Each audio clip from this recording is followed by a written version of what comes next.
Խորհրդարանական ընտրություններից 3 ամիս առաջ ընդդիմադիր դաշտում արդեն ուրվագծվում են այն հիմնական քաղաքական բլոկները, որոնք ամենամեծ շանսն ունեն խորհրդարան անցնելու համար։ Երևի գլխավոր հարցը Հայաստանի երկրորդ նախագահ Ռոբերտ Քոչարյանի ղեկավարած Հայաստան դաշինքը, Սամվել Կարապետյանի Ուժեղ Հայաստանը ու Գագիկ Ծառուկյանի Բարգավաճ Հայաստանն են ըստ փորձագետների այսօր համարվում ֆավորիտ։ Մենք հիմնական ֆավորիտ ուժերից մեկն ենք։ Ունենք մրցունակ թիմ, մրցունակ ծրագիր, փորձառություն, անցած ճանապարհ, որով շատ պարզ ճակատով եւ հստակ ծրագրով ու տեսլականով ներկայանալու ենք մեր ժողովրդին ու բավականին հետաքրքիր նորություններով։ Ընտրարշավին մասնակցելու հայտ ներկայացրած նոր ուժերից երկուսը այս շաբաթ միավորվելու մասին հայտարարեցին։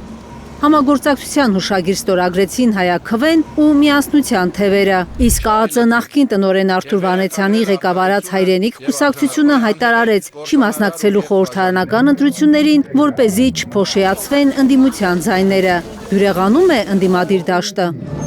Ընդդիմադիր դաշտում կա այդ փոխըմբռնումը եւ կոնսենսուսը, որ պետք է մաքսիմում մեկտեղել ուժերը, որ ունենանք այդ արդյունքը եւ այս օրերին դուք ականատես եք լինում մի քանի խոշոր բլոկների ձևավորմանը, որ դա հնարավորություն է տալիս յուրաքանչյուր ընդդիմադիր ուժի մոբիլիզացնել իր ընտրազանգվածը եւ մեր հանրությանը ժողովրդին տալ նաեւ ընդդիմադիր դաշտում մի քանի այլ ընտրանքներ։ Խորհրդարանի ամենամեծ ընդդիմադիր խմբակցության падգամավոր Իշխան Սաղաթելյանի խոսքով չեն արդարանում իշխանության հույսերը, թե ընդդիմությանը չի հաջողվի միավորվել խոշոր բլոկներում եւ այդ պարակտվածությունից կշահի ՔՊ-ն։ Այս տեսանկյունից ինքը բավականին հաջող կերպով այս գործընթացը գնում է եւ այդ ՔՊ-ի վայնասունը հիստերիան նաեւ խոսում է իրենց անհանգստության եւ այս գործընթացի հաջող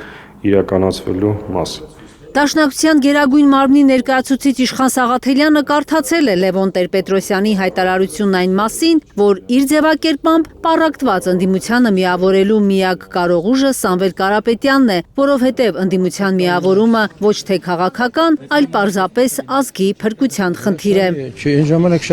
Պատգամավորը նկատում է, այո, ընդդիմության միավորումը ազգի փրկության խնդիր է, բայց միավորում չի նշանակում մեկ միասնական ճակատի ձևավորում եւ միավորում մեկ անձի շուրջ, հատկապես որ խորհրդարանական ընտրությունների մասին է խոսքը։ Մենք ընդհանրապես այդ գաղափարին դեմ չենք եղել ընդդիմության միավորման, բայց ի սկզբանե հասկացել ենք, որ դա հնարավոր չի։ Մենք ուզում եմ այստեղ նաեւ հստակ լինի, որ ընդդիմադիր ուժերի հետ բանակցել ենք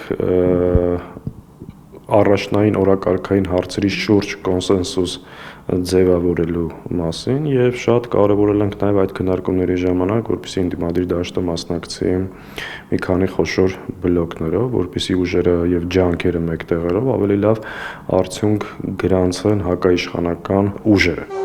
Սաղաթելյանի կարծիքով ընդդիմադիր ուժերի մեկ բլոկում արհեստական միավորումը կարող է հակառակ էֆեկտ ունենալ։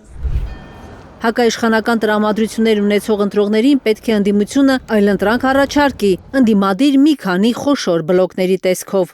Եվ մեր գերխնդիրը նա է, որ կազմակերպել մեր քաղաքացիներին, ներկայացնել այլընտրանքը,